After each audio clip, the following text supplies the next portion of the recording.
At long last, the NFL season is back and finally upon us. Welcome in to the Payne and Drain show as we look to preview the 2024 Detroit Lions season. I'm your host, Zach Payne. With me is my co host, Alex Drain. And Alex, college football started up last weekend and the NFL this weekend. You must be pretty spoiled there as Michigan got off to an okay start, eh?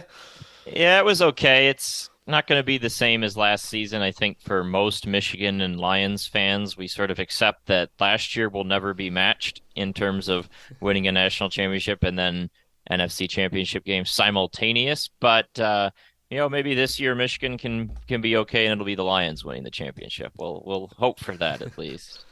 Exactly. So, yeah, the NFL season starting up this week, and at the time of recording this, it starts tomorrow. The time you guys are listening to this, there's a game in probably just a few hours. So, it's exciting. It's a shorter off season than we're used to as Lions fans. It definitely felt shorter this year compared to the previous year, but I guess that's just the nature of actually having a deep playoff run for once that we have to get a little used to. So today's episode, we're going to dive into a full season preview. If you listen to our last episode, we kind of went through every position group on the 53-man roster. We're going to do something similar today. Instead, though, we're going to focus more on the starters and kind of dive into what our expectations are for the Lions in this season. And once again, we are going to start on offense, starting with the quarterback room.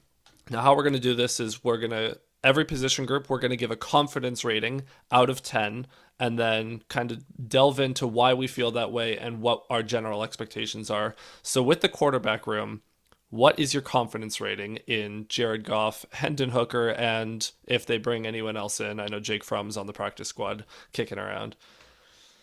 I think this is probably an 8 out of 10. I think that sounds right. Maybe the backup situation could be a little better because Hooker's pretty unproven at the NFL level. But for the most part, you grade off the starter. And I think I would give Goff like an 8.5, something like that. I mean, obviously, if Mahomes is 10 out of 10, and then maybe Lamar and Josh Allen are 9, then Goff's in that next group. And the NFC is a weaker quarterback conference for sure, and there aren't too many guys, if really any, in the NFC. I'm sure I would take over Jared Goff. I mean, maybe Jordan Love gets there. Maybe Caleb Williams is awesome. I don't know. Maybe Dak or finally wins playoff games, or Jalen Hurts gets back on track. There's a lot of question marks, and Goff has answered a lot of questions about himself. I think last season he proved that he can be a really, really effective starter for a really good team. He won 14 out of 20 games for the Lions last year. When you look at those 6 losses, how many do you put on him? Like a couple, maybe? It Yeah, like wasn't maybe the many. Chicago game. Like, Yeah, that one. And like maybe he shares partial blame for the Baltimore game, but everyone was awful yeah, in that was that kind of game. everyone just sucks in that Yeah, one. like he was really good in those playoff games. Certainly wasn't his fault that things went south in the second half against San Francisco. So I don't have a lot of issues with him. He'll always have his limitations. He's not the most mobile guy. He doesn't have like a cannon for an arm, but he reads the field pretty well. He gets the ball out, throws it accurately, and they had a top 5 offense with him as quarterback last year. So you can't complain too much. And knock on wood, he's been really healthy in his NFL career. And that's something you can't say about every quarterback. Yeah, and I think like Goff, obviously, though he's shown a real maturity in Detroit over the past few years. We remember 2021, he was borderline unplayable. Everyone was the pitchforks were coming out. We were ready to like. There was talk about trying to draft Malik Willis second overall in the Hutchinson draft. Like that was not that long ago. So obviously Goff has improved over the years, and I think the biggest thing is the PFF guys talked about this too, but it's his ability to play under pressure has gotten a lot better. He's still, that's his fatal flaw. He's a little bit worse under pressure than the average quarterback, but he also has shown a little bit of growth. He doesn't just try to roll out to his left with that stupid spin move every time anymore. He's actually reading the play and delivering when there's a guy in his face now, which I think is probably the biggest step in his evolution is he's not afraid to stand in and throw and take a hit anymore, where it looked like in previous years and going back to his Rams days where if the pocket collapsed, he collapsed. And now there's at least a little bit more consistency there. I'd probably give him a 7.5, maybe 7 out of 10. I'm a little bit lower on Goff compared to some of the other top guys in the NFL. He's still probably a top 10 to 12 guy for me. I'm a little bit more willing to give credit to guys like Joe Burrow, Dak Prescott, even Jordan Love. We'll see, but I do think Love probably can at least reach or at least maintain the level that Goff will play at this year. So I'm probably a little bit lower on the scale than you are, but yeah, I mean, there's not a whole lot of concern. I think when he takes the field in week one, he's gonna look calm and collected and be in command of that offense the same as always. Yeah, I think that's pretty fair. I'd put him in that similar range, like 8 to 12, something like that, depending on the year he has. But overall, going back to 2021, like you mentioned, I was pretty out on Goff, and then he slowly brought me back in 2022, and now he's gotten his extension, and I feel okay overall. There may come a point in the future where they have to navigate a different direction, but so far that hasn't revealed itself. He earned a lot of confidence in my mind in the playoff performances, and overall, the way the Lions have built this team, every offseason it's made sense to bring him back and invest in him, and that's the biggest thing. Like the year they had the second overall pick, maybe if that's a draft where CJ Stroud is available at second overall, we're in a very different universe. But you can only play the cards you're dealt, and every offseason, the correct play of the hand was to keep Goff around, and he's rewarded them, and so you can't be too upset. The teams just kept getting better. So overall, fair bit of confidence, I think, in this group. Yeah, exactly. And we know that Goff will, at very least, maintain the level of play, of quality of play around him. So surround him with elite players, he can play like an elite quarterback. And that's what the Lions have stuck to and has worked out so far. So moving on to the running backs, Jahmyr Gibbs, David Montgomery, we anticipate it'll be a split backfield once again. Maybe Gibbs eats into that a little bit more this year as he continues his development. But I'm pretty confident giving this group a 9 out of 10. I think that this is, I would argue, the best duo in the league. They aren't necessarily, like, obviously, maybe not the best backfield because you're not going to beat Christian McCaffrey on his own. But in terms of a 1-2 punch, I don't think it gets better than Gibbs and Montgomery for what they bring and the diversity in their skill sets. Yeah, I think 9.5, 9 in that range. I think the only way you get to 10 is if you have Christian McCaffrey, probably, but it's hard to have a lot of complaints about these two, and not just Gibbs and Montgomery, but we talked about last week. We kind of like the depth as well at this group. I mean, Craig Reynolds has shown that he can step in and be a useful player. We'll always remember that block against Tampa Bay, and then reappearing against Tampa Bay in the divisional round by punching in that touchdown from the goal line. I think that was on a fourth down too. And he wasn't So even supposed to be on the field. no, he wasn't. So he's had his moments in Detroit, kind of a cult hero. And then the fourth back in Sione Vaki is an interesting piece, showed some elusiveness and could be a gadget weapon as well. So there's a lot of options here, but the big two, really good players. And Jahmyr Gibbs, if he takes that next step forward, there's discussion. Could he be a thousand guy this year, receiving and passing? David Montgomery piled up the rushing touchdowns last year. They read the play well. They regap. They get yards after contact. They make guys miss. This is just a great duo. So I'm very, very high on them. And maybe Gibbs does reach an MVP level this year. Probably not, but that would be what would get it up to a 10. Otherwise, 9.5 sounds fine to me. Yeah, I do have some optimism about Gibbs' work as a receiver. It's not quite that optimistic, but I mean, even if like the goal for Gibbs as a receiver is to expand the route tree this year because he was rather limited in the routes he ran effectively out of the backfield last year, and his hands were rather inconsistent at times, especially on passes outside the numbers. He seemed to really struggle with drops on those plays. So if he can shore up the hands a little bit and add an extra couple routes that, sometimes he lines up out wide and maybe we see that. It does kind of suck that he's been injured in training camp. So, and he said that it's been a little tough to get that aspect up and going. So similar to how last year he wasn't really used until that Baltimore game in week 7, we might see a progression in how he's used as a receiver as the season goes on. Yeah, I think that's a fair point. And it's one of those things with Gibbs coming into the season. It kind of feels like we missed the opportunity to get a lot of camp hype for him because of the hamstring injury. But I have a feeling if he had been healthy, we'd be hearing really, really good stuff about ways they're going to use him and uh, just how good he could be because we just saw it get better and better each week last year, and that's what I'm one of the things I'm most excited about. Yeah, me as well. So, I mean, in terms of the electric offensive players, he's probably the one of the fan favorites to watch each and every week.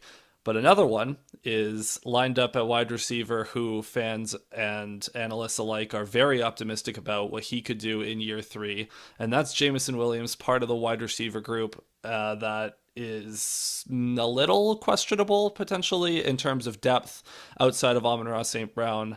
I think in terms of an overall confidence, this is a little bit of a weird one because obviously I'm 10 out of 10 confident in Amon Ra. Don't have a lot of questions there, but the rest of them, it's a pretty big question. So overall, I might be down to maybe a six, 6.5 overall, just based on the fact that it's kind of JMO. Will he blow up? Will he actually see an increase and reach expectations, or at least moderate expectations? And then it's kind of Khalif Raymond and his band of merry men beyond that. Yeah, I was kind of going back and forth on this one. It was a tough one. I kind of landed where you land as well in terms of like that 6.5 range. It's hard to balance the disparity in players here. Amon-Ra St. Brown, one of the best receivers in the NFL. Not sure exactly where he ranks, but pretty high. One of the best in terms of getting open, just runs routes with exceptional precision, catches the ball when it's thrown to him, fights for extra yards, everything you want. Amon-Ra's delivered since the moment he's gotten here. So that puts you pretty high. You can't be that low when you have someone like that on a 10-point scale. But then, yeah, it's pretty uncertain after that. And Jameson Williams, I have considerable hope for. We heard a lot of hype. I think he can take that next step forward. I saw someone talk about his trajectory in college, which was pretty similar in that he didn't do a lot first 2 years in college. He was at Ohio State, kind of struggled to stand out among a really talented wide receiver room there. Transferred to Alabama, and then year three, it took off. So potentially that's something that we could see. It was interesting hearing Brad Holmes talk about JMO's mental side and how he sort of needed to mature at the press conference last week when he was talking. And I do buy that a little bit. You had different stuff happen with him. I think some of the conditioning and training needed to improve, but he seemed a lot more motivated. I'm very, very curious to see what JMO can do. I was encouraged last year at the trajectory and how it got better. I was at that Monday night game against Vegas in late October, and JMO had another drop in there. That's when it was getting pretty bad. The crowd was, everyone in my section was grumbling about JMO. That was really all that was being discussed. And then it just slowly improved. And when I was watching some of the playoff highlights back over a couple of days ago, he made some tough catches late in the season. Like not just, oh, I got open down the seam and then he throws it to me, I'm wide open. Like posting up against DBs, fighting through the contact, hanging onto the ball. And that was really good improvement to see. Now it's just going to be, can he get open regularly? Can he catch it when it's thrown to him? And can he get into that 5, 6 catches, in a game with more regularity as opposed to, oh, that was nice, but one catch per game. So at the moment, you have to kind of scale back expectations, but there's a lot of upside. And so that's what kind of gives a wide band of uncertainty with this positional group. Khalif Raymond, I kind of think we know what he is. Isaiah Williams, curious to see how he's used, curious to see how long he lasts, whether they end up promoting one of the practice squad guys. There's a lot of range of options, right? There's a scenario where a Tim Patrick becomes a decent number three and JMO hits some of the hype, and all of a sudden this is like a 8.5. And then there's scenarios where it's more like a 5-ish because no one's coming through and injuries hit and et cetera, et cetera. So this is a little wobbly, but there is reason for optimism. Yeah, and touching on JMO and his ability to make contested catches actually was surprising down the stretch. There was one in particular I remember. It was the Broncos game. It was like start of the fourth quarter, and he's coming on a crosser to the right side of the field. And as he gets to the right side, Goff throws, he high points it, and Williams like he was like twisting through the air with a DB draped all over him, and he got like folded up after he kind of had to take a few plays off to shake off a bit of an injury. But he managed to like maintain the catch just with incredible. He has incredible athleticism, and he like again that potential is so high, which it's just a bit of a weird situation with this coaching staff and this organization that values consistency and productivity, that this position group that's so important is such a volatile position, because you have one proven commodity who is like the most proven commodity arguably in the league based on what you're going to get, and then everyone else is kind of a mystery box right now, right? And I think with where this is at, similar to how this past offseason they reached a breaking point with the cornerback room and they said, we are going to attack corner and we're going to attack it in a variety of different ways. If JMO doesn't pan out and some of these other wide receiver 3 options don't pan out, I would not be shocked to see the Lions get really aggressive to address wide receiver 2 and 3 in the offseason. Yeah, I think that makes sense. I'm curious to see could they make a move at the trade deadline. We don't see a lot of trade deadline moves, but that's something we could watch if they don't feel great about the situation going into the middle of the year. So the one thing I'll say about JMO in this position, the uncertainty generally, this is a theme kind of across the team, which I really like. The positions on the team that are a little wobbly, little uncertain, overwhelmingly are resting on highly talented young players. That's what you want, right? You want the places where you're a little weak to be guys with legitimate reasons for optimism, not like, can this 33-year-old hang on for one last gasp, or just, well, we got to hope the guy we signed off waivers a couple weeks ago does something. Like it's the Kindle Vilda. talent, yeah, talented players, talented players. Can our former first round pick, who's now in his second season, his third season, fourth season, etc., take that leap? And that's a good place to be in. I will absolutely take a bet on a former 12th overall pick to be a potential wide receiver 2 when you already have proven pass catchers around him as well. Exactly. Yeah. So, and one of those proven pass catchers at the tight end position, Sam Laporta, who had one of the best rookie tight end seasons of all time, which I don't think anyone really saw coming. We all expected that he'd have a good season, not quite that good, but now he looks to remain among the NFL's elite at a position that has quickly become so valuable. And, the depth here is maybe a little blocking heavy aside and not so much focused on the receiving. But tight end, I'm pretty comfortable giving this group another high rating. Probably I'd go 8.5. I think Sam Laporta, based on what he has shown so far, even if he experiences some touchdown regression, which would, be is something to be expected because he had double-digit touchdowns last year, I still think he'll put up his yards. I still think he'll be a safety blanket on third down for Jared Goff, and I have a lot of optimism around what he will be long term. Laporta looks every bit the part of a perennial Pro Bowler. When you come in and do what he did in year number one, you expect a lot of good things in the future, consistency and high level production. And look, I remember going into the year tempering expectations and generally being interested in Laporta, but not really sure what to expect because, as you mentioned, rookie tight ends don't generally make a huge splash. I remember this discussion back with TJ Hawkinson, Eric Ebron, all those years ago.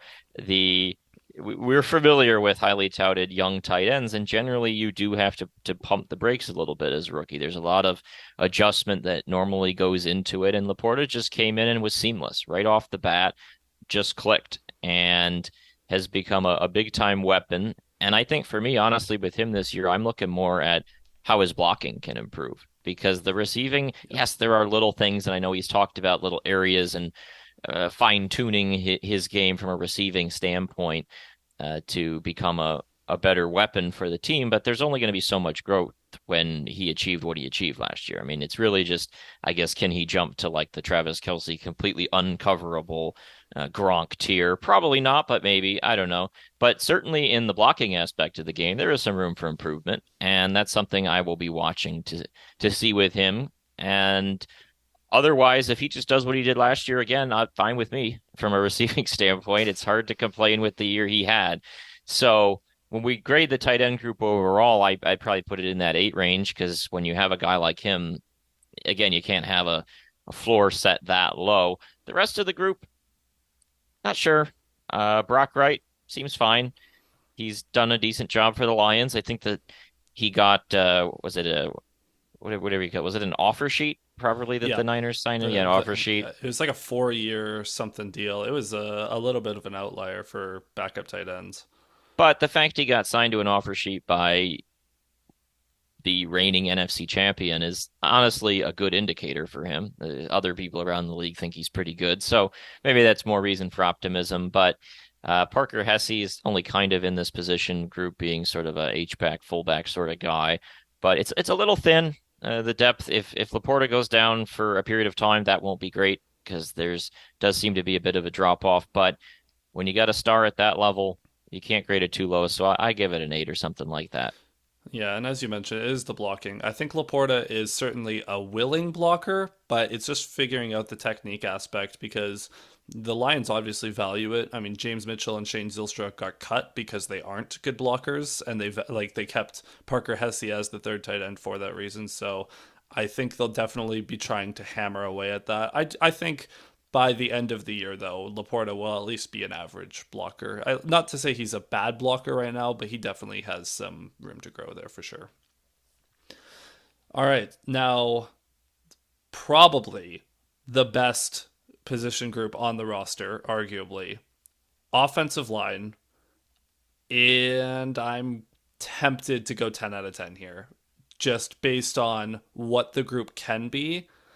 But I'm gonna this is my version of tempering expectations. I'll go nine, a modest 9.5 on the offensive line because, man, when they're healthy, when the starting five is out there, there's a whole lot to like. Penei Sewell, for my money, best tackle in football now. He graded out better than Trent Williams last year. Frank Ragnow, one of the two best centers in the league. Him or Creed Humphrey are likely the top guy there. Taylor Decker has proven he's at least a good starting tackle. Maybe not quite elite. He can get beat by some elite pass rushers, but very good.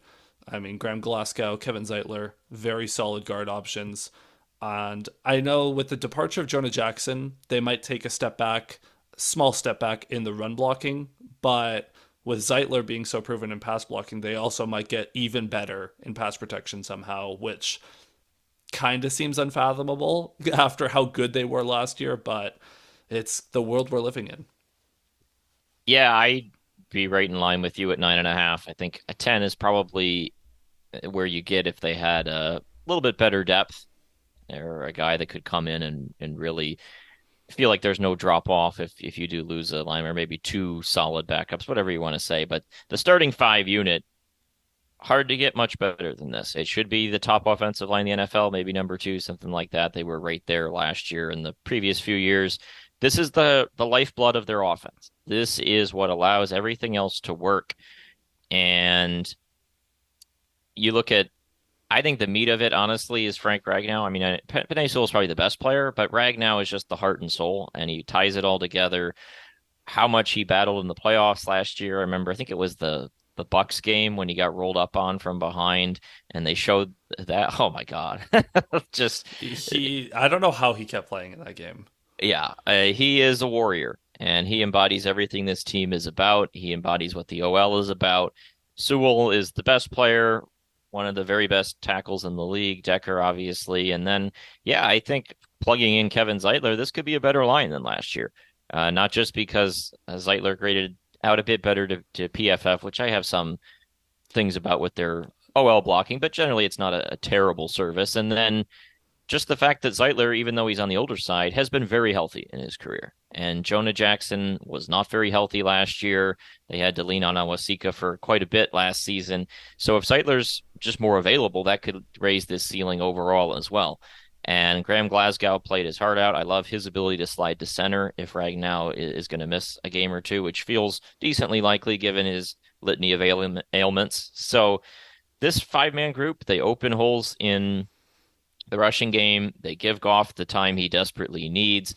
they are so smart that it allows the Lions to run a lot more complex gap blocking stuff than what most teams run in the league. That's kind of a It might be the market. most complex, honestly. Yeah, Like yeah, the variety that they run is so ridiculous on yeah. a It's given and game it's basis. a market inefficiency they've kind of exploited that defenses just don't see teams run as much stuff as the Lions do, and so that's a kind of a secret to their success. And this OL is really, really good. It's also one of the spots where you do have to fear an injury, particularly at tackle.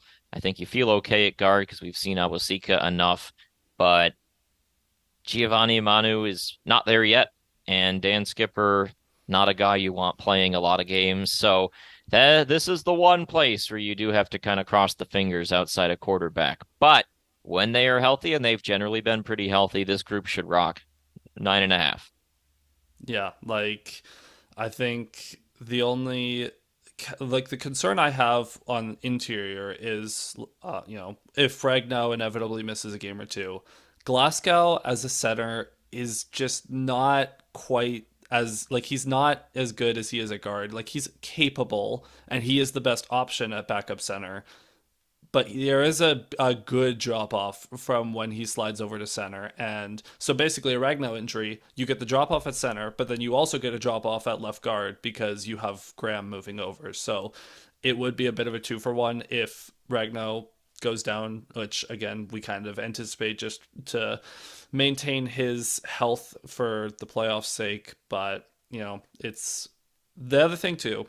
Over the past few years, every training camp, it's wow, this offensive line looks so good. They look like we can't wait to see them on the field.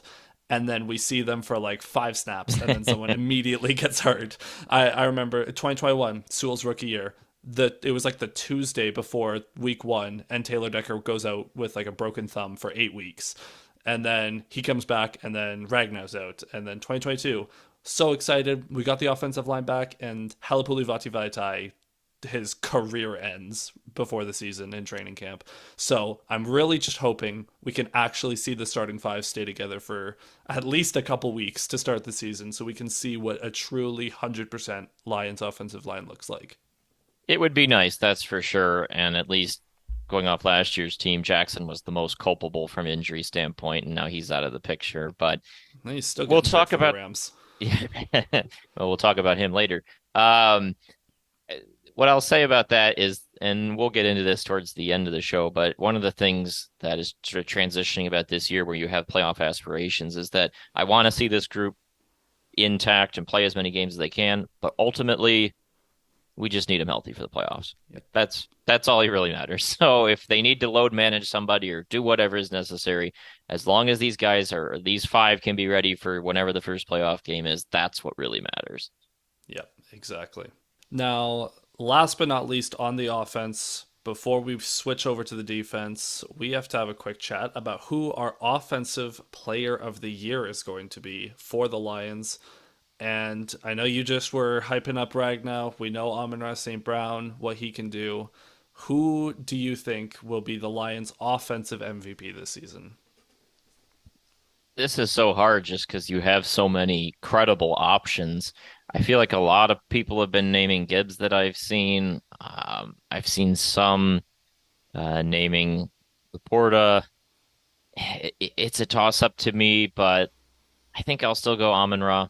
It just he's such a consistent weapon, and he allows the Lions to do so much. He's been such a huge option on third down, in particular, to keep drives alive, and he doesn't always get the most touchdowns, but I could see a year where he gets a really high number of catches that threaten some of the records that he wants to challenge. So I'll go with him.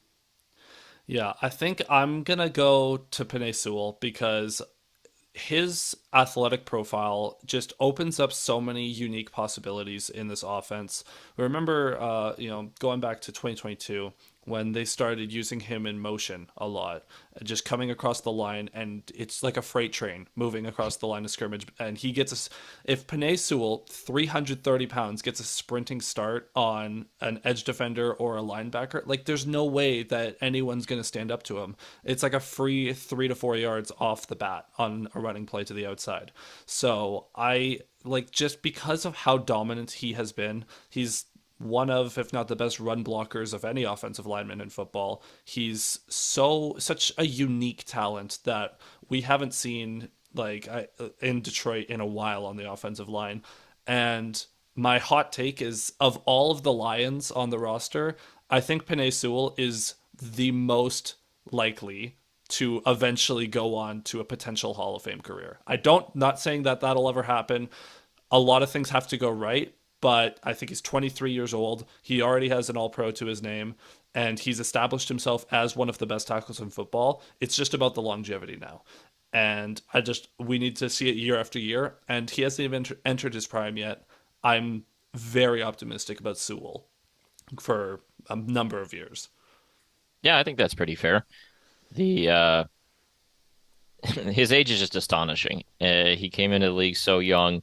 He's been so good since he got here. If the Lions remain a pretty good team and he keeps doing his thing, it's not hard to see him being a perennial Pro Bowl, All-Pro type guy, especially on offensive line where they tend to lean on some of the same names because name recognition is a big part, and he's definitely got his name out there. So if he stays healthy, and he's been healthy to this point, I can see it. I don't think that's that crazy to say that he's the most likely to be in the Hall of Fame. So long way to go, but hard to argue with the way he started his career.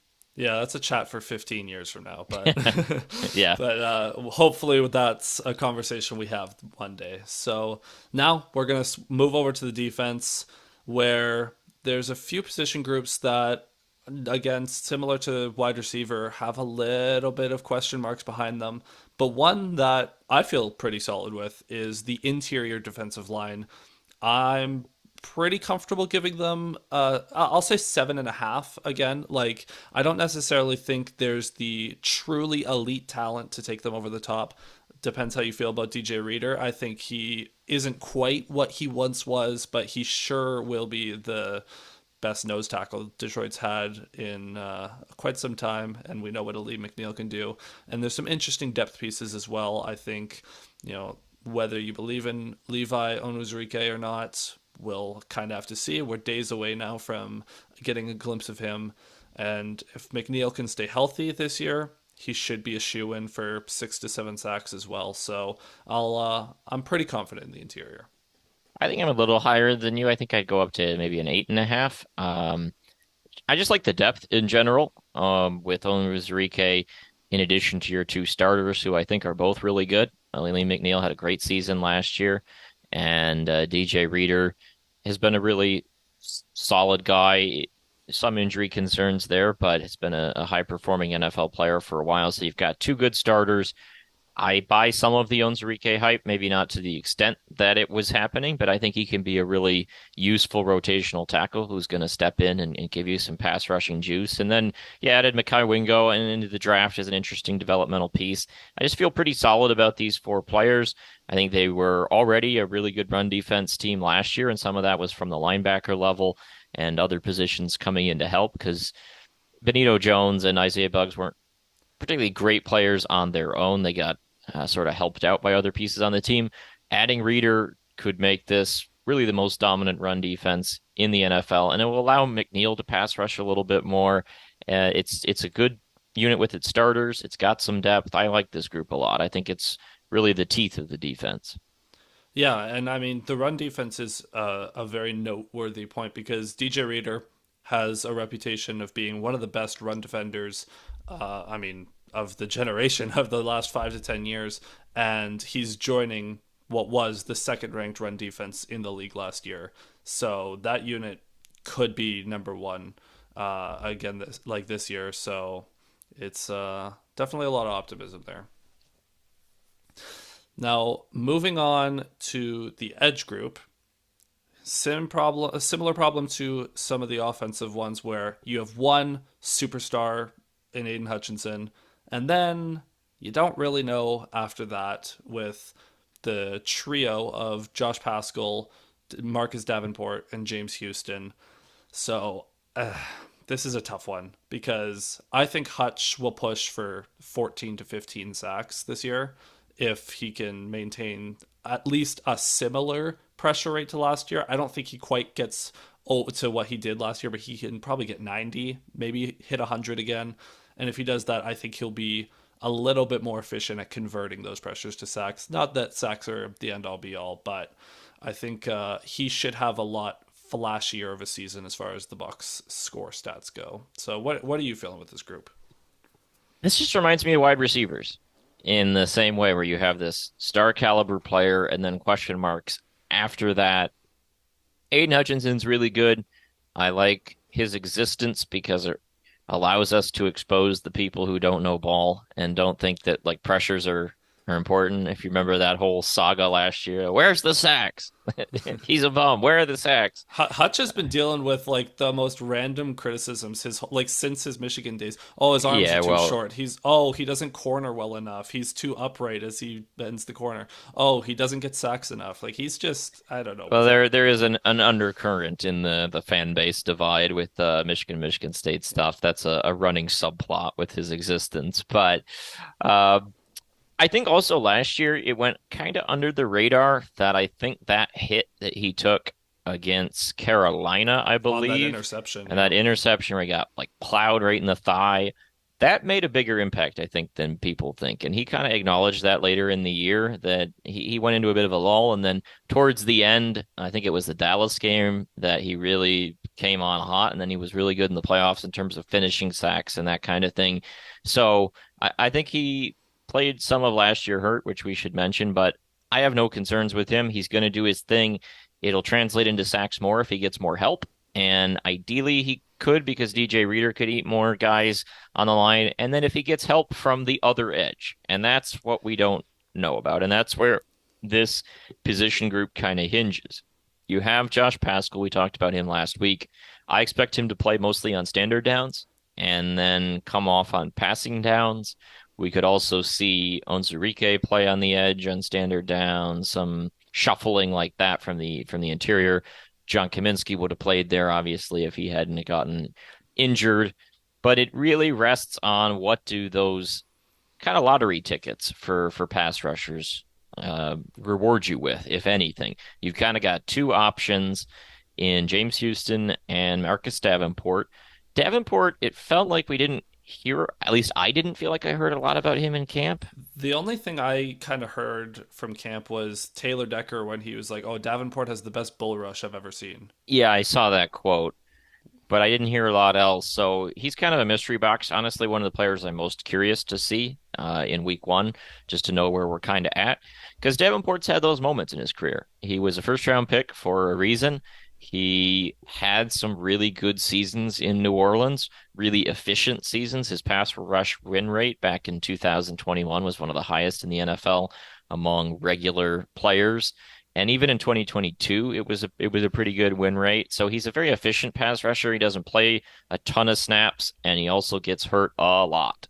And that's the downside. So I think you have to expect he's going to miss some games, but if he can be an effective pass rusher when he plays, that's a boost because they really didn't have anything of that last year. And the same thing's true for James Houston. Like James Houston, who we also talked about last week, limited player with some issues, bit of a one-trick pony, all that stuff. At the end of the day, if he is bending around the edge and getting to the quarterback a few times a game when he's out there, that's more than really they had last year because there really wasn't anything going on from the Charles Harris, et cetera, sort of rotation over there at the other edge spot. So you have two solid options, guys that have shown at points in their career that they can produce. They've also shown inconsistency. They've also shown injury. You just need one of the two to hit. If both hit, then hopefully in any given week you have an option there. It's not ideal, but this is the NFL. Not every position is going to be great. The fact you have a Pro Bowl caliber player already puts you in a pretty good position. These other guys have upside, have reason to believe. I think overall I grade it like maybe a 7, but I feel a little questionable, but I also do have reason for optimism for these guys.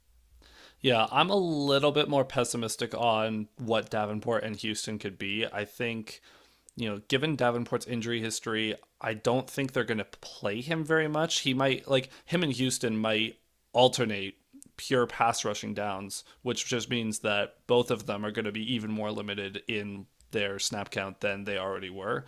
And I think this is also a position group we were talking about earlier with potential trade deadline additions. I think this is where I would look to at that if I'm Brad Holmes. But Davenport, for what it's worth, classic Lions Brad Holmes bet on a veteran player that has upside but has been very injured. We've seen that numerous times over the past few years. I have no problem with the bet. I just don't have a ton of hope for what he can be this year. Maybe I'm wrong, but I'm going to lean probably closer to 6.5 on this group, honestly.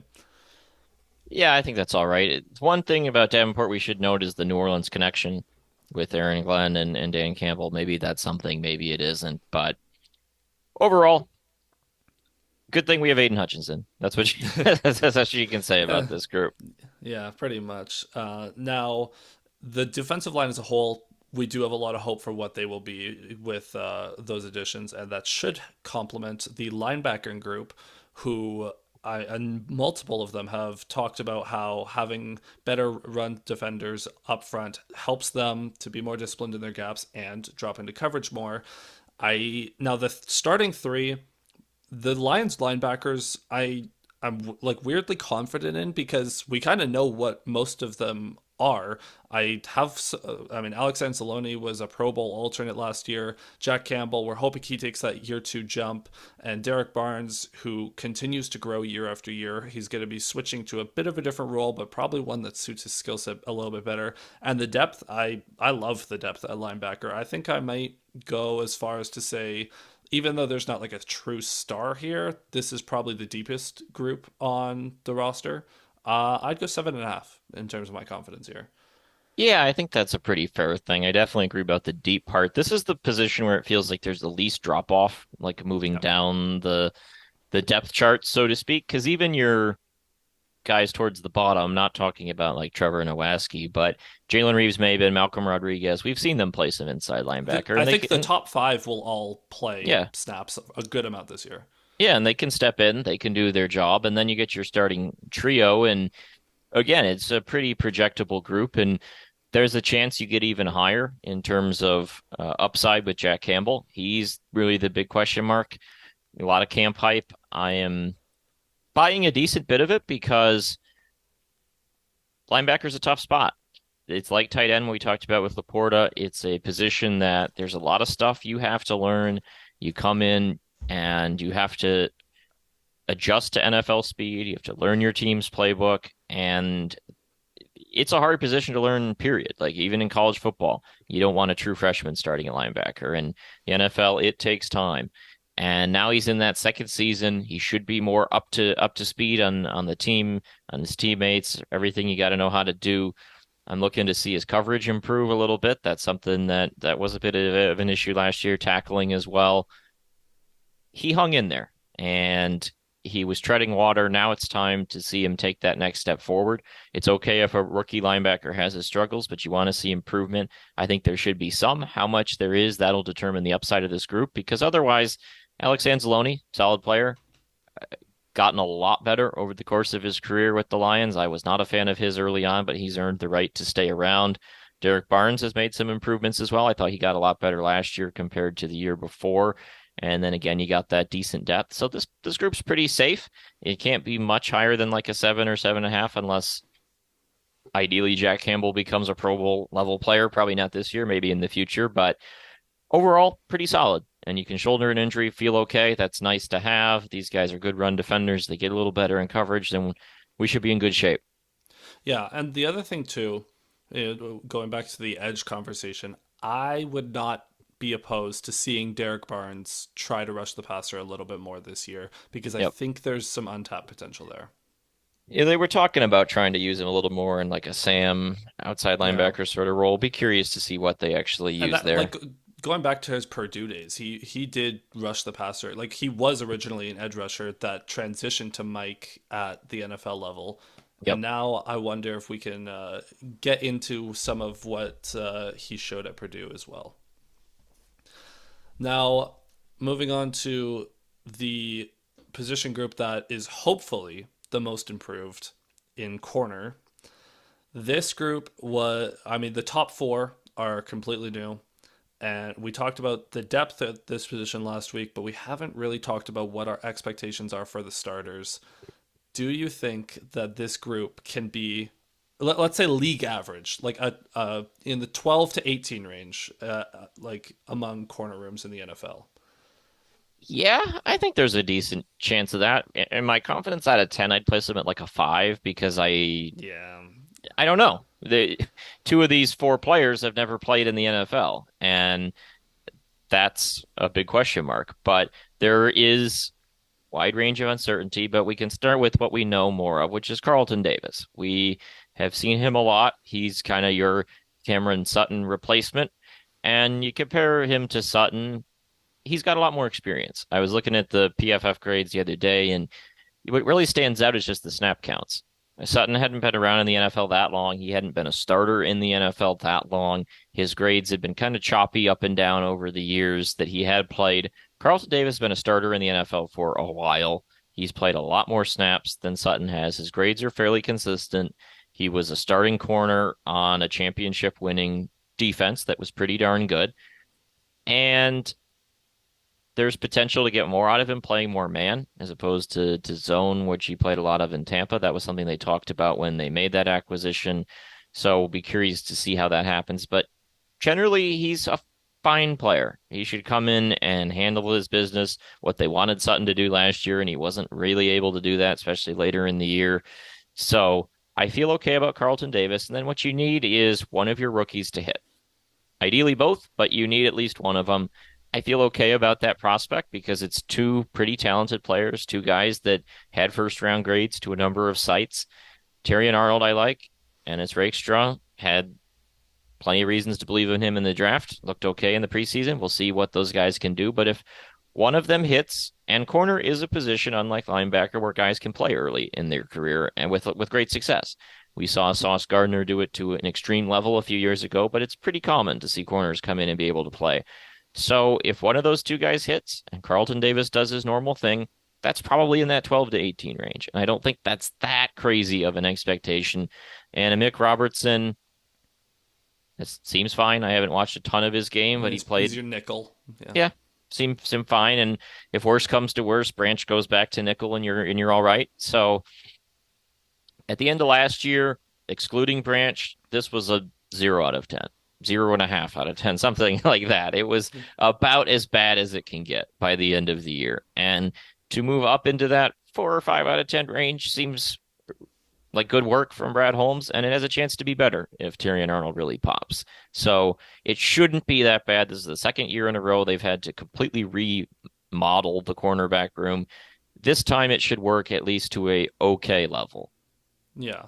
My confidence level would be a 4, but it's just based purely on the fact that we haven't seen any of these guys play for the Lions, right? Yeah. So I actually think I have a lot of hope for Carlton Davis, and he's kind of the reason it is a 4 and not a little bit lower, and because again, two rookies. But Carlton Davis has kind of gone completely under the radar in camp. Yeah. I don't know how, like, he was one of the big additions in the free agency window with that trade, and no one seems to be talking about him, which for a corner I'm gonna take as a good thing. It's kind of just hoping that no news is good news as far as that goes. And I think we're going to see Terry on a lot to start the season. I think quarterbacks are going to target him a lot early in the season because, that's what you do with rookie corners. You go after them, see what they got. And as far as Ennis Rakestraw and Meek Robertson, I think Robertson we're going to see a lot on Sunday night because I think the Lions are going to have Branch play more safety. And I think Robertson is going to be matched up with Cooper Kupp a lot. So we'll learn a lot real quick. Yeah, we are going to have it's going to be a trial by fire there to see how he does in his Lions debut. But I think overall the long-term outlook is pretty optimistic with, you have a first and second round pick that you hope can develop into your starters going forward. The short term, this might be one of those where the first 6-7 games we might have some more questions than answers, and then throughout the season it's the whole, you just want them to look better before, like in December, than they do in September here, and especially with some young guys on the roster I think that'll happen. Yeah, there's going to be some transition costs, no question, when you're cobbling together a whole new group. But as long as it is where it needs to be, which is just in that sort of middle ground of the NFL, just doing enough to complement a dominant run defense by the time it's the playoffs, you can't complain too much. Yeah. Do you have any concerns about the fact that this secondary hasn't really played together, like in terms of chemistry concerns? It possibly, anytime you've got a lot of new faces, I do this a lot in college football where you get a team that goes into the transfer portal and brings out a ton of new faces. You do have to be weary of that. And that's unique for this Lions team because one of the strengths of the team is the continuity. The fact they've had little turnover with the coaching staff, both the coordinators back. A lot of the offense looks very similar. Defensive line looks fairly similar, just a couple new guys. The secondary could have some up and down, but it's definitely a needed cost considering what the situation was last year. And if it is choppy early in the year, so be it. We can sit through that. And as long as they keep improving and start to gel by the time it's the stretch run into the playoffs, then you're not in too bad a shape. Yeah. Now, moving on to the safeties. This one is a little weird because we have Brian Branch. Awesome. Love him. Kirby Joseph. Love him sometimes. Have a lot of questions about how versatile of a player he is. Ifatu Melifonwu. Love him when he's on the field. And it already looks like he has more injury troubles coming up. So this is, I think I might be down around a five again at safety just because there's a lot, it's the whole by committee approach, right?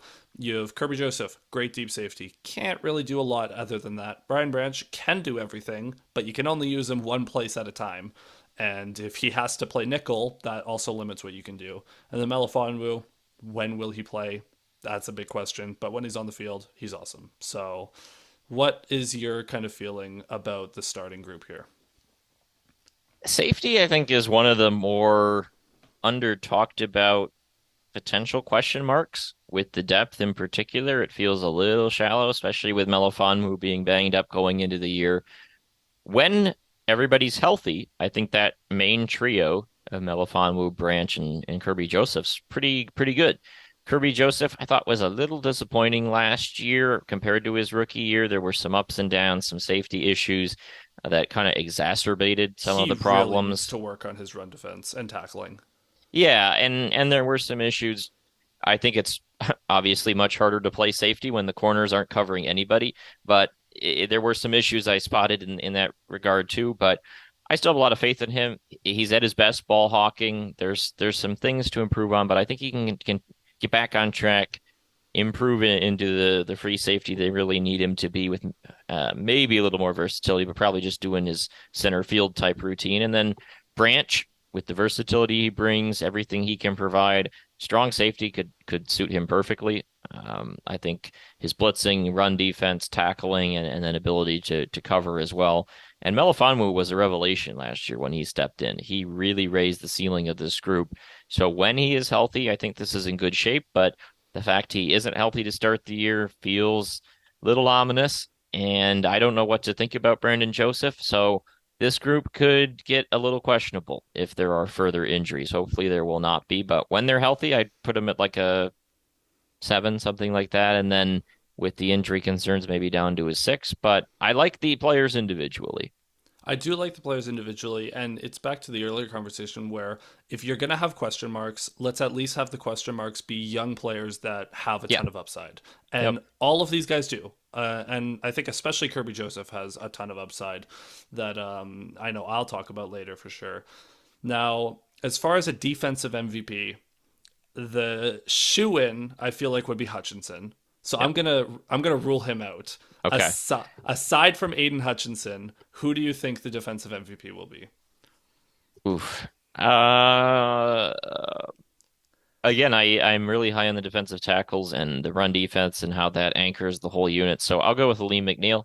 I think he adds a little more in the pass rush, continues to be great defending the run, and is really the second star on the line that doesn't get as much recognition as Aiden Hutchinson. But I'll go with him. Yeah, I'm gonna go Carlton Davis because the bar for success at corner is currently buried underground. So we just need some capable I don't he doesn't need to be amazing. He just needs to be capable. And I think Yeah. he can do that. And like he might struggle against some of the more elite players, like, when we play Justin Jefferson twice a year, but everyone struggles with him. Who doesn't? So as long as he can be literally better than Cam Sutton. That's my bar. Just be someone that week in, week out, you can like at least hold up against top receivers, maybe hold them under 200 yards, unlike what the Lions were doing down the stretch, and I'll be happy. That's all I need. So Yeah, if fewer crimes than Cam Sutton would be preferable too. that would also be great. Now, before we wrap up the defensive chat here, there's one lingering question with coaching. Dan Campbell, very few questions about him as a head coach. Ben Johnson, very few questions about him as an offensive coordinator. Aaron Glenn, the great enigma of our time. Do you know what? We'll do the same game, but with a different question. On a scale of 1 to 10, how hot is Aaron Glenn's seat going into this season? Oof. I would probably put it in the middle, maybe 4 or 5. I think Dan Campbell has a lot of belief in Aaron Glenn. I think he sees his administration as kind of working in lockstep. He seems to believe in Glenn a lot, but obviously, if things aren't going well middle of the season, then move will have to be made. And we've seen him not be afraid to do that in the past with Anthony Lynn, an offensive coordinator back in that first season. So it's certainly possible he could make a move, but I do think he believes in Aaron Glenn a lot, and they see the field the same way. They came from the same organization, so I don't think it's too hot at the moment. But this is the big year for him, where you finally feel like, okay, we've given you a personnel. The guys they brought in at corner, in particular, Terry and Arnold and Robertson as well, guys that fit that mold that he likes, really feisty, physical, with the right mentality, ability to bounce back even when they lose reps, and just keep coming at it, that alpha dog corner mentality. It's exactly what he wants, and they've given it to him. They've continued to upgrade and build up the defense. And the defense last year did take a step forward. He got a lot of criticism at times, a lot of consternation, but at the end of the day, they did improve because their run defense really was one of the 2, 3 best in the league. Their pass defense, as bad as it was, did statistically improve by a bit. As a whole, they got to 19th in yards per game on defense. They were 13th, I believe, in DVOA. So that might have been a little high, but they got into that okay defensive tier. Now we need to see it take that step forward. I think he can do it. I don't think he should be fired. Um, but if things slide an opposite direction, given the resources they invested, they will have to make a move. Yeah, so here's my thing with Aaron Glenn is we have seen that he is able to take some, let's say, underwhelming talent and elevate them, put them in a position to succeed, and can get decent results out of them. We saw it in 2021 when he was trotting out rookie UDFA Jerry Jacobs and making it look passable. We saw it at the start of last year. And then at some point, Aaron Glenn had an epiphany, and he's realized we are not doing what I want to do. And what I want to do is blitz and play man coverage. And the Lions started to do that more down the stretch last year. And that is when a lot of the defensive problems kind of reared their head when they got like they were playing conservative early in the year. But that was working. With an offense the caliber that the Lions have, you can get away with playing a bend but don't break style. My thing is here, if this doesn't work, it's solely on Aaron Glenn. He has everything that he has asked for. This is it. Like, this is, to me, this has to be the year that he shows his style of playing defense can and will work. Because if it doesn't, not only are there going to be calls for his job, which whether or not Dan Campbell parts with him or not, that's a different conversation. If this doesn't work this year with the collection of talent, he is going to have to make a fundamental change to the way that he coaches defense. Yeah, they really switched in terms of from sort of a like you mentioned, conservative to a very high variance defensive style where they were giving up big chunk plays, but they were also getting big momentum swing plays. They were getting a lot more sacks. They were getting more interceptions. It was kind of a roll the dice sort of strategy, but they have acquired talent now to suit his personnel to play man coverage. They have blitzing options. For me, the biggest thing with Aaron Glenn is going to be week 4 against the Seattle Seahawks. To me, that is the early season legacy game. That is the one that will tell us a lot about where Glenn is at. Because season number 1, they go to Seattle, give up 51 points. And okay, bad team. It is what it is. Then in 2022, they bring Seattle to Detroit. They give up 48 points. And then last season, they bring Seattle to Detroit. I believe that was week 2, right after having beaten the Chiefs, everyone riding high. They give up 37 points. It does go to overtime, but this team has been the Lions have been totally unable to cover this team in any real way. Geno Smith's been able to run whatever he wants. Their star receivers, Lions have been able to cover. It's been a disaster every single year. He's got to have answers this time. And if he can get past that Seahawks game and show he's figured some things out, my confidence level will rise quite a bit. Yeah, and the thing about the Seattle game last year is I'm pretty sure of the 37 points, only 7 were scored in the first half. And then the Seahawks just decided, hey, we're going to let Geno Smith just pass the ball almost every play. And it just, you cannot have a legacy, respectfully to Geno Smith, you cannot have a legacy of Geno Smith owning you. that that that that 22 game was one of the worst games defensively. Oh, the third and long run plays that for touchdown. That was the Oh Rashad my Penny God. legacy game. Yeah. Like it was so brutal, man. So yeah, hope that if he has a bad showing in week 4, that bye week is going to get spicy. But we also like, I mean, he's going to have some opportunity to warm up to that game because Rams, very good passing offense to open the season. The Bucks, very inefficient run game and some good wide receivers that the Lions struggled with in the playoffs last year. And then the Cardinals, who should be a fun offense as well. Now, I don't know if you had any special teams takes you wanted to quickly go through or not. Uh, Not really. Jack Fox is really good. Jake Bates, who we talked about last week, is a roller coaster. He'll get probably half a season to see if it works, and if it doesn't, they'll have to go after someone safer, but I hope it does because he's got a big leg. All right, I guess you'll have to stay tuned for the long snapper pod somewhere down the line. Now, so we've gone through the whole every position group. What is your biggest concern with the Lions going into the 2024 season? Well, I think injury is always the obvious answer, but that's a cop out. So beyond that, I would still probably say corner just because that's the concern until it's fixed, or at least until it's passable. And especially when you look at the teams that the Lions are up against, that this division has really, really good receiving talent. Bears loaded up. Packers showed a lot of great stuff from their passing game late in the year last year. Even the Vikings, obviously, with Justin Jefferson. And if you want to win the Super Bowl, you probably will have to go through Patrick Mahomes, unless it's the Ravens or someone like that. But at the end of the day, there's a lot of great receivers out there.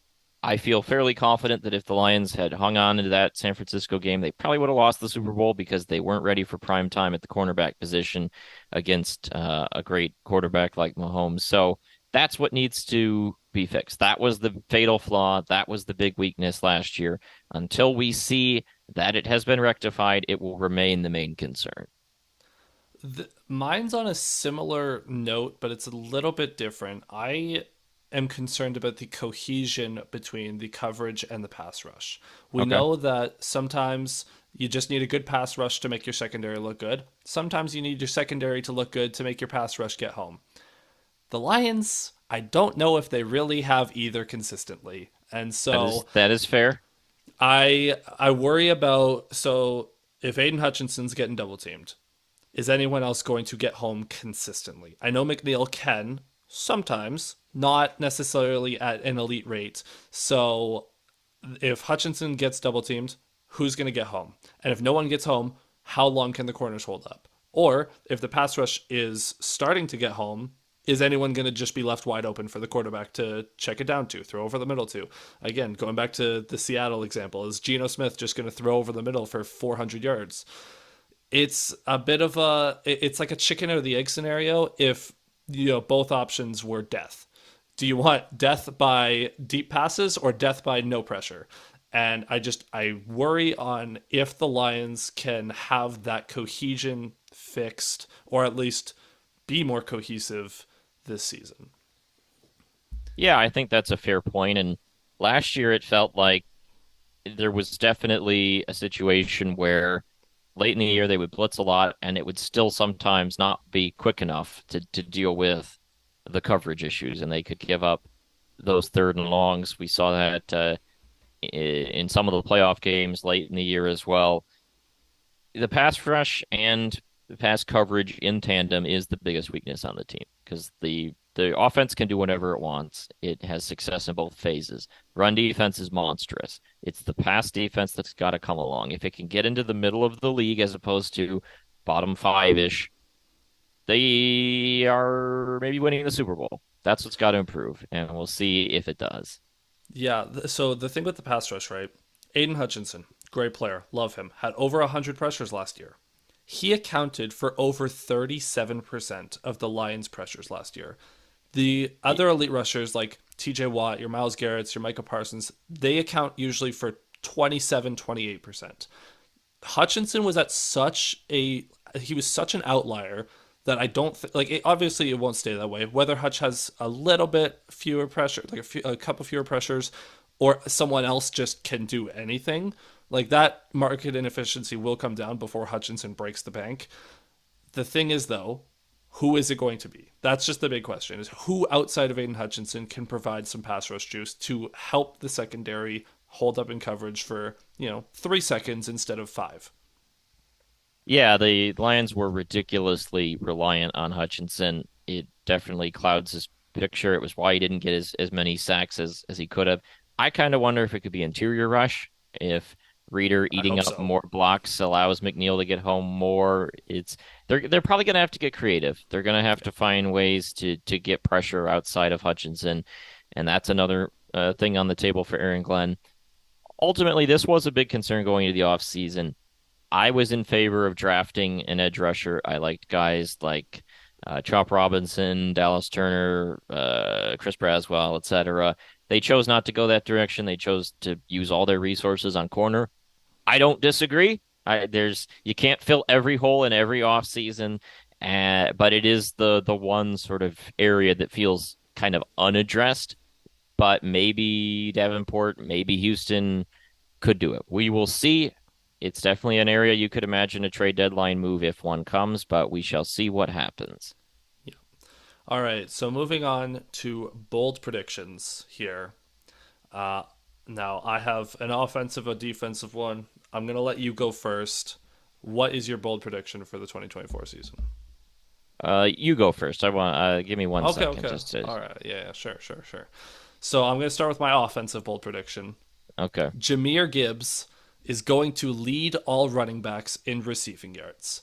And why do I think this? So last season, Gibbs was ninth amongst RBs with 52 receptions. He was eighth in targets with 71, and yet he was 16th in receiving yards with just 316. He did miss 2 games, so that has to be accounted for. From weeks 7 onward, so that's the Ravens game where he started to become more involved. He was on a 17-game pace of 81 targets. For comparison, Christian McCaffrey had 83, Bijan Robinson had 86, Alvin Kamara had 86, and Breece Hall, with an offense that was really catered to checking the ball down with Zach Wilson at quarterback, led the league with 95. Now, with the talk of Gibbs having a bigger route tree and expanded route tree, I think it's natural to expect a bit of a jump in that regard. The thing is, all he needs to do is have his yards per reception jump up.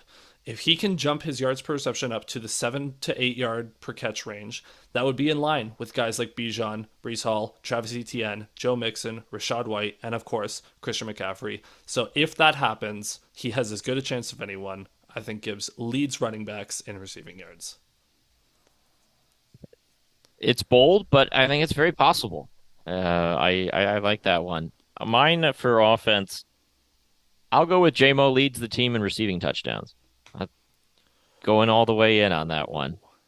I think the deep ball will arise. I think the amount of targets will be spread out some, that you'll have Gibbs get some receiving touchdowns, Amon-Ra, Laporta, it'll be spread around, but JMO will narrowly lead the team in receiving touchdowns. His seam shots will work. He'll find ways to get open. They'll run him on drag routes in the red zone, catch the ball, turn it upfield, get in the end zone. I'm all in on JMO. Let's go. What's your range for touchdowns? Ooh, how many did Laporta have last year? I think 10. 10. Oh boy. Uh, uh, I'll say JMO leads with 9. Say something like Okay. that. They'll all be clustered in that like 7, 8, 9 range, and he'll narrowly edge it out. And well, I like it. I mean, I'm wearing the free JMO shirt going right now, Okay, yeah. so I'm totally for it. Now defense.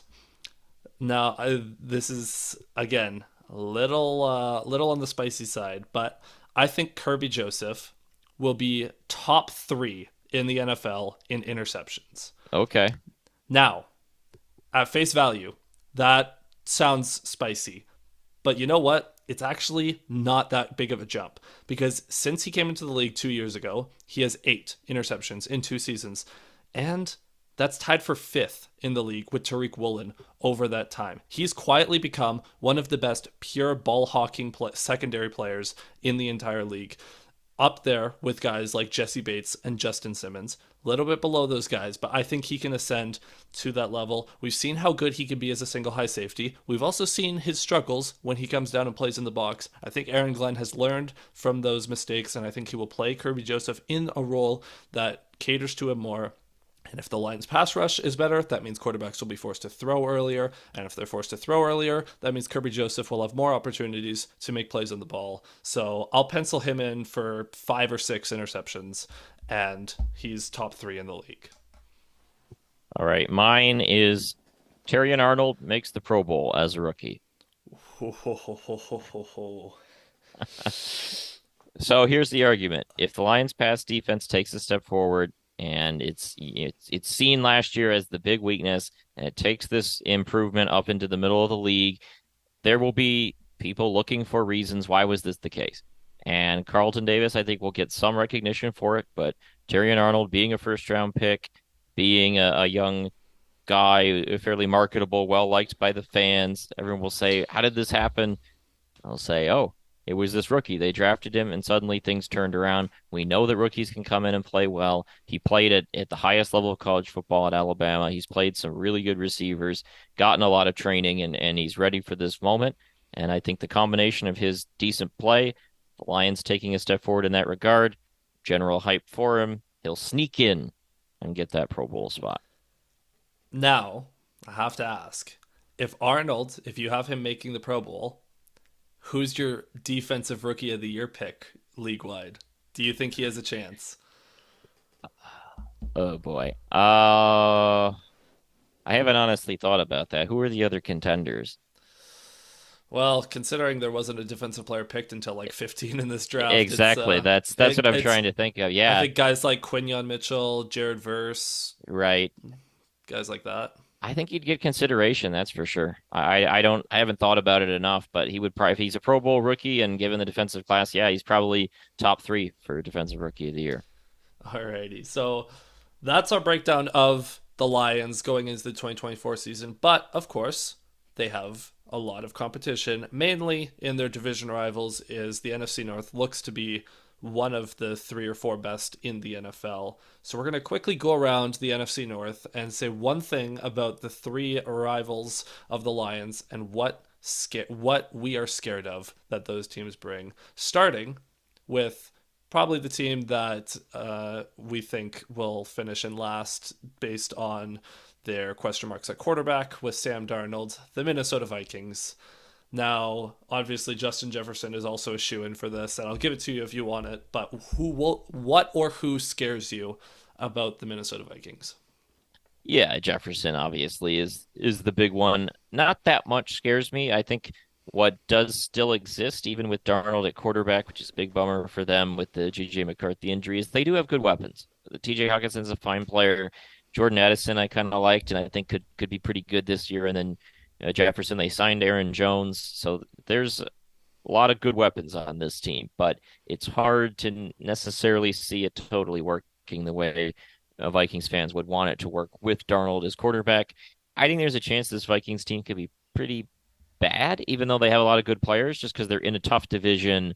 Um, Not having JJ, I think this could be kind of like a tank-ish year for them as they sort of go through their retool. They could sell at the deadline, that kind of thing. But when they are functional, their skill position guys are legit, and we saw that last year when they tore up the Lions in the passing game in both of those late season matchups. Shout out Nick Mullins. Yeah, And the thing for Hawkinson is obviously how quickly can he recover from getting assassinated by Kirby Joseph at the end of last season. I think he's probably going to take a few weeks before he sees yeah, some games, and then we'll see. But I mean, by November he should be up and running. By the time the Lions face the yeah. Lions Vikings, he won't should see be up. him early in the year, Yeah. so not a So doesn't matter. yeah, for the Vikings, they have defense that got a lot of attention with Brian Flores last year. Look at how much they blitz. Look at how great they are getting pressure. But then the Lions kind of showed that, you know what, just block an extra guy and it should be fine. But the Vikings did invest after losing Danielle Hunter to the Texans, who tormented the Lions for years. They drafted Dallas Turner in the first round. And I have some long term questions, maybe not for this year necessarily. I have some long term concern over whether or not the Vikings have found another edge rusher to potentially torment the Lions, because we know Taylor Deckerson can sometimes be susceptible to rookie edge or to edge rushers in general who are in the higher tier in the league. So Dallas Turner, I'm very intrigued to see what he does this year. Now moving on to everyone's favorite dark horse pick to make the playoffs, win the NFC North, and surprise everyone, the Chicago Bears, who for the 47th time believe they have found a franchise quarterback. Now, like the Vikings, they do have a lot of weapons on that offense, but what scares you about the Chicago Bears? Bears are kind of the Ottawa Senators, of the NFL, with the annual off-season hype, but this time it feels kind of real. I think this team should be pretty decent. The biggest thing for me is a lot like the Vikings. They have a really good looking collection of skill position guys. You look at what they were able to bring in the offseason. Rome Odunze, who was a great receiver at Washington. You already had DJ Moore, who was really quite good last season. Hard guy to cover. And then you bring in a wily old veteran like Keenan Allen, who still got it. We saw him cook the Lions last season in style. So when you put those three guys together, you're in good shape. Caleb Williams is a pretty good quarterback prospect. I had some concerns about him, but I liked what I saw in the preseason. Their offensive line can be cracked, no question about it. That's where that battle's going to be won. But Caleb Williams is pretty mobile. It's not hard to see him be able to go on the run, sling the ball around. They will majorly test the Lions secondary, and that's going to be an interesting component to this matchup. Yeah, seeing Williams' development is going to be very interesting to watch early on because they have a couple of good matchups to start the year, so they could get off to a hot start. Now, my concern is a kind of SOL a little bit, but it's quite simply that the Bears defense might just have Jared Goff's number. Going back to even the second rendition of the greatest show on turf with the Rams and Goff and McVay and their Super Bowl run, one team that completely shut them down was the Chicago Bears. Yep. And then Jared Goff comes to Detroit, and one team in the division has given him more fits than others, and that is the Chicago Bears. Even last season, the Lions, they obviously kind of got their teeth kicked in on Thanksgiving by the Packers.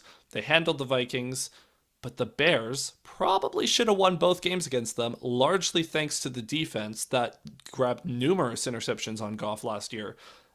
And I wonder, even when in 2022, the Bears were getting the best of the Lions. Like it's always a close game with the Bears, even if the Lions are able to squeak it out. I wonder if the Bears just know how to get to Jared Goff.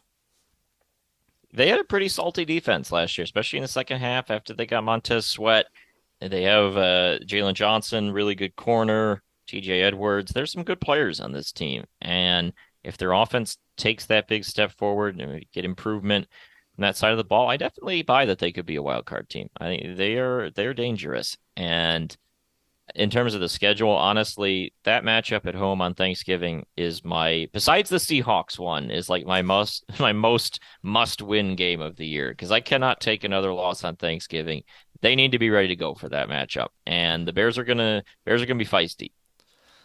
Another thing too is the Lions have, in terms of like, they have a tough schedule in terms of opponents, but in terms of conditions, they play indoors a lot, and the outdoor games they have shouldn't be too impacted by weather. The one exception to that is a game in Chicago in December. That will Yep. probably be the worst game of the year in terms of conditions to play.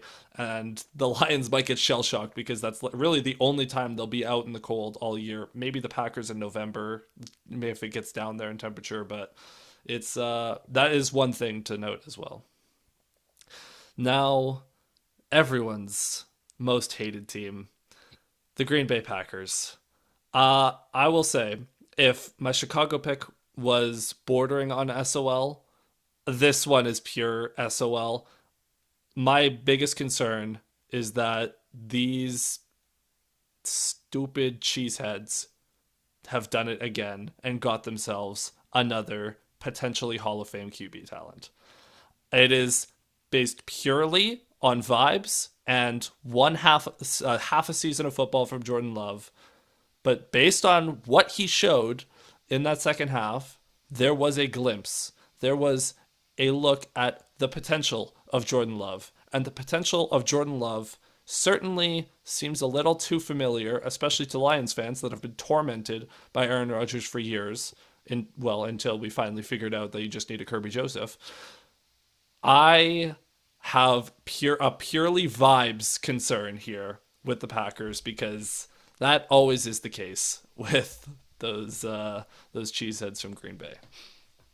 Yeah, what I really took away the most from their run in the second half of last season was how good of an offensive mind Matt LaFleur LaFleur is. is, yeah. I thought their scheme was brilliant. It really opened up and made things easy for Jordan Love. I mean, the one that sticks in my brain is that touchdown they scored against Dallas in the playoff game where there's not a defender on the screen. Like that's he was pretty masterful. It was so bizarre, and you have what, six different receivers it felt like. I mean, between two tight ends, they had all these names: Romeo I don't know. Dobbs, Do we even Dontavian know who the Wicks, number one Jaden. receiver is going No, to be? Christian Watson, Jaden Reed, Bo Yep. Melton, Musgrave, Kraft, all these names. It just felt like it was like hockey line changes. Every play, there was three new skill position guys being run out there, and they were all running these crazy routes. It just was kind of dizzying, and it was remarkable how quickly it came on. They were really struggling middle of the year. I thought Love was pretty awful the first half of last season, and then he got a lot better, and it just sort of clicked. And now you have an off season where I hope Aaron Glenn was watching that tape over and over again.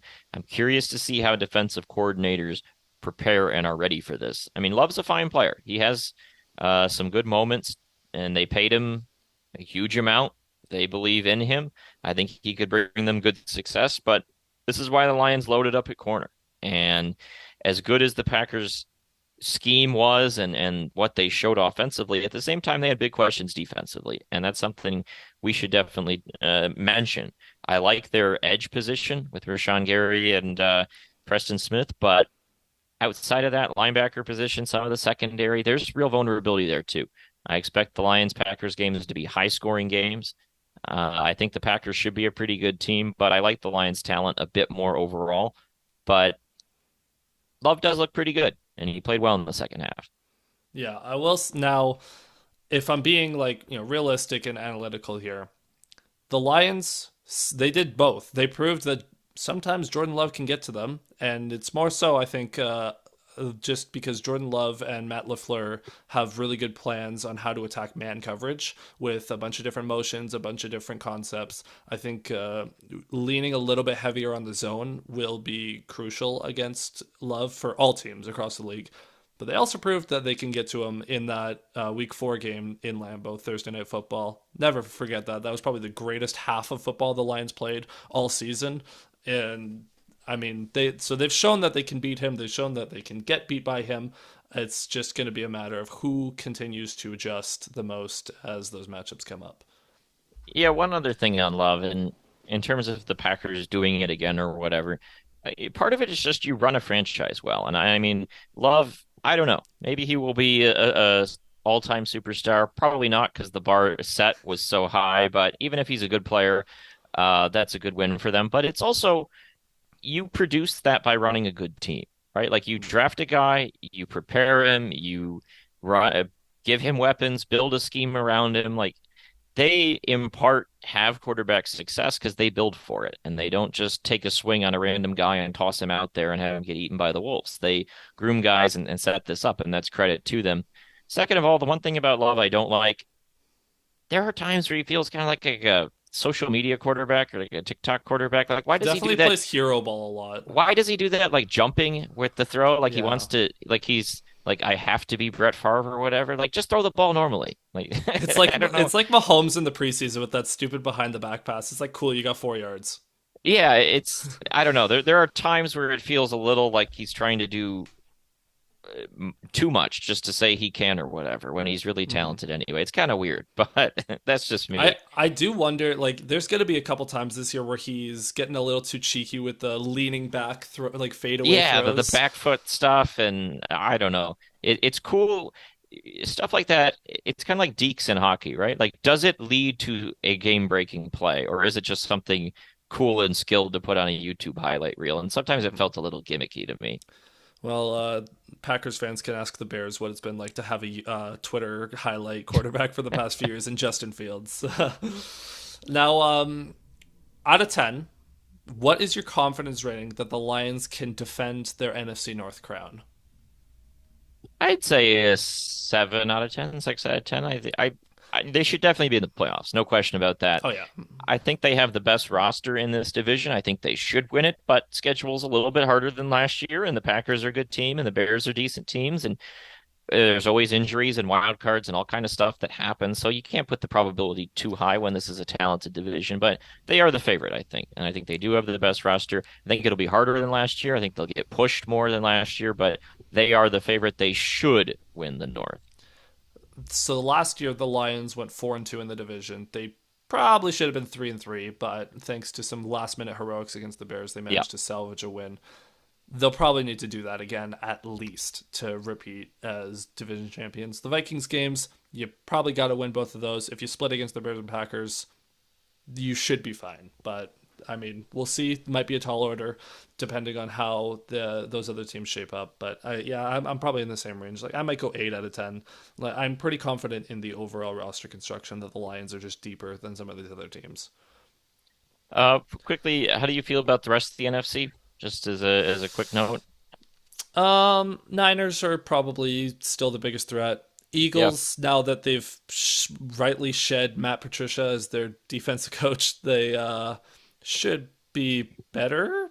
Question mark. I mean, I think the Eagles will be up there. Dallas, they'll be good in the regular season. Probably won't be in the playoffs. Dallas is like the ultimate YouTube highlight organization, so I don't think when it matters, I'm really that scared of them. And maybe they get the better of us in week 6, but yeah, I don't think like the Lions are probably right up there with the Niners in terms of roster construction in the NFC.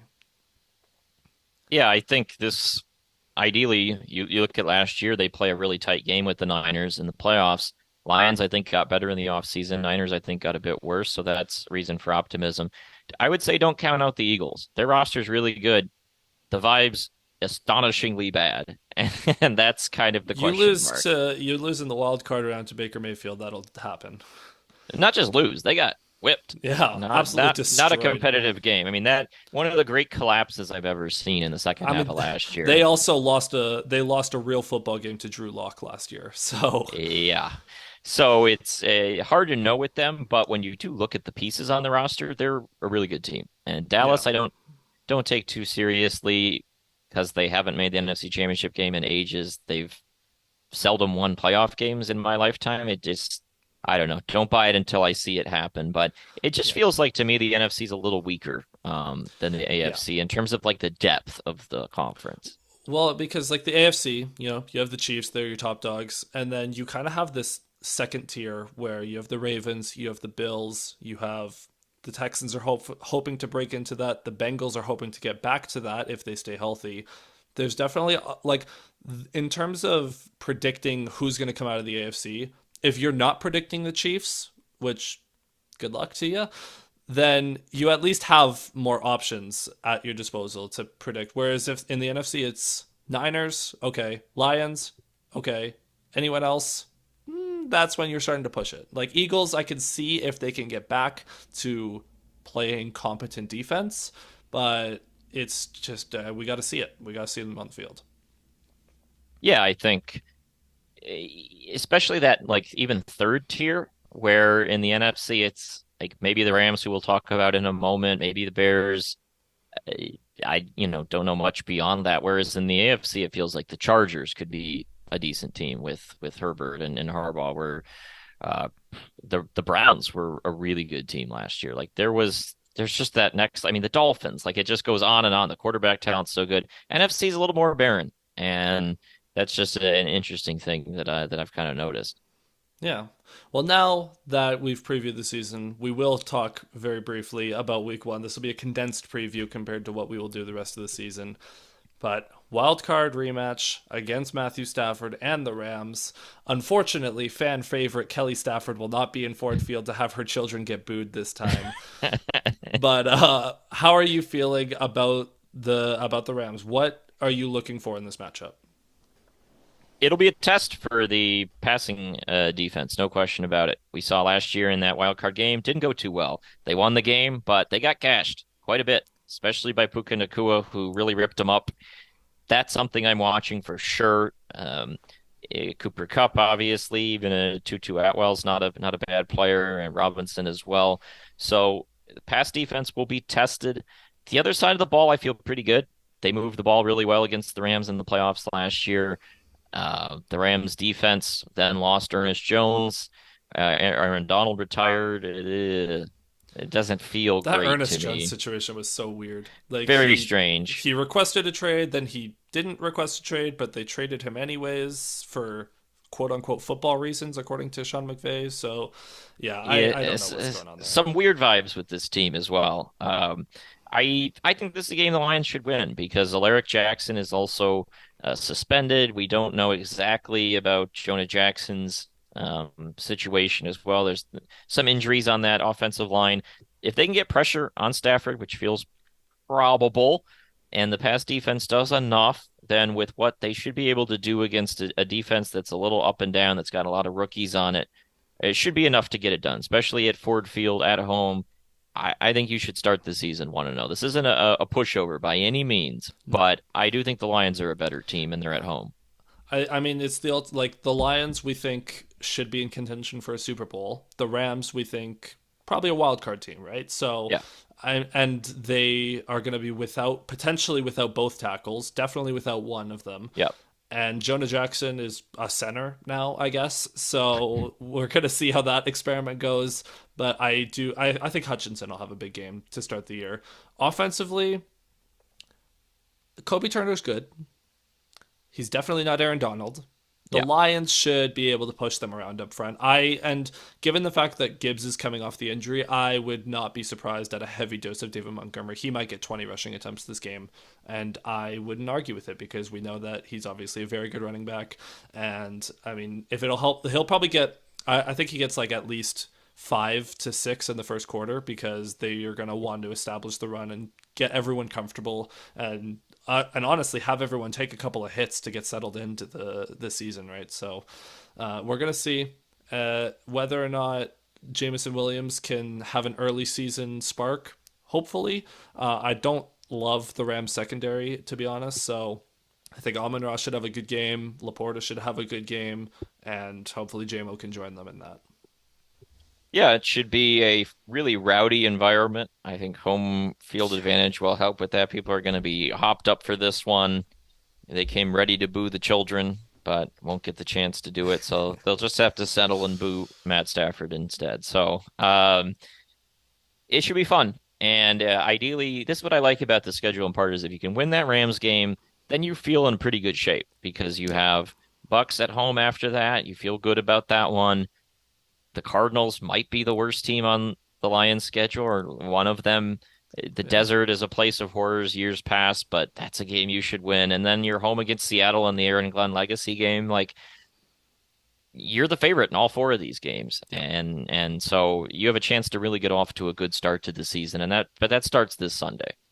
We're going to learn a lot very quickly about this Lions defense, about how ready they are for the season, and we're going to see how they set the bar for themselves because, we talked about there might be a little slow out of the gate, but if they have a good start to the year, then I mean, if the Lions win this game by 2 scores, then the city might like implode from all the excitement around the team, right? So, looking forward to the game. Hopefully, Stafford doesn't tear up the Lions in a revenge game, but we'll see. But that's we're gonna wrap the episode there.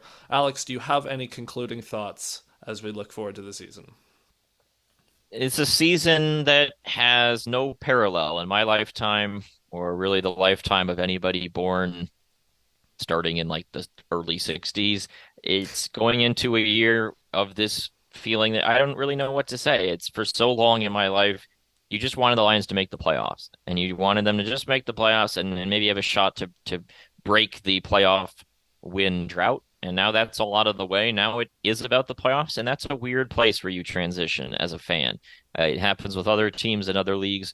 It's a lot of fun to be chasing the let's just make the playoffs and maybe win a game thing. It really changes the dimension when you get in the none of this really matters, and we're just waiting for that one day in the playoffs. It's a different, in some ways more relaxed, in other ways more stressful experience, but try to enjoy the ride and just remember that it's really all about January.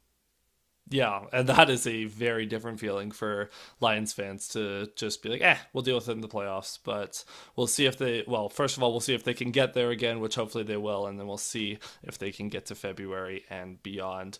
But that's going to be where we call this episode. Thank you so much for listening. If you've made it this far, make sure to follow the show and or subscribe on YouTube if you're watching us there. And we'll see you guys after week 1 against the Rams. So until then, go Lions, go, and have a good rest of your week. Enjoy the football this weekend, and we'll see you guys later.